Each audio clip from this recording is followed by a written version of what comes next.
Hi guys, welcome back to my channel క్వీనీతో ముచ్చట్లు. షిమ్లా నుంచి నైట్ బయలుదేరి మార్నింగ్ కల్లా ఢిల్లీకి అయితే వచ్చేసామండి. వచ్చేసి ఢిల్లీలో అయితే రూమ్ తీసుకొని ఫ్రెష్ అయిపోయాము. ఇంకా మథురాకి అయితే స్టార్ట్ అవుతున్నామండి. అక్కడ శ్రీకృష్ణ జన్మభూమి ఉంటుంది. సో ఆ ప్లేస్ అంతా మేము ఇంతకుముందు చాలాసార్లు వచ్చాము. బట్ వీళ్ళు ఈ ప్లేసెస్ని కూడా ఇంక్లూడ్ చేశారండి.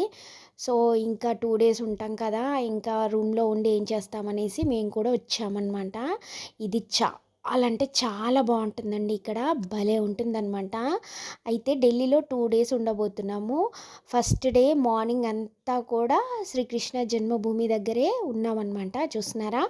అయితే లోపలికి ఫోన్స్ అలౌ లేదండి. ఇక్కడ ఎంట్రన్స్ దగ్గరనే మనల్ని చెక్ చేసి ఫోన్స్ అన్నీ లాకర్లో పెట్టేసి లోపలికి అలౌ చేస్తారనమాట. సో బయట ఉన్నంత వరకు అయితే నేను వీడియో తీసుకున్నానండి. చాలా అంటే చాలా బాగుంటుందండి. లోపల భలే ఉంటుందన్నమాట. శ్రీకృష్ణుడి గురించి, కంసుడి గురించి స్టోరీ, హిస్టరీ మొత్తం స్టోరీ లాగా ఇట్లా చిన్న చిన్న స్టాచ్యూస్ పెట్టి అయితే ఉంటాయన్నమాట. ఇదంతా కూడా బయట అండి. బాగా షాపింగ్ చేసుకోవచ్చు అనమాట. ఇక్కడ మంచి తులసి మాలలు అయితే దొరుకుతాయండి. స్మెల్ వస్తూ భలే ఉంటాయండి. ఎంత మంచి మంచి తులసి మాలలు దొరుకుతాయో. అయితే నేను కొంచెం షాపింగ్ అయితే చేసుకున్నాను. ఇంకా ఆపోజిట్లో అయితే మొత్తం స్వీట్ షాప్స్ అండి. కోవా మాత్రం చాలా అంటే చాలా టేస్టీగా ఉంటుందండి. చూస్తున్నారా? భలే ఉందండి. కాకపోతే మేము ఎప్పుడు వెళ్ళినా ఫుల్ క్రౌడ్ అనమాట. సరే guys, bye. Thank you for watching.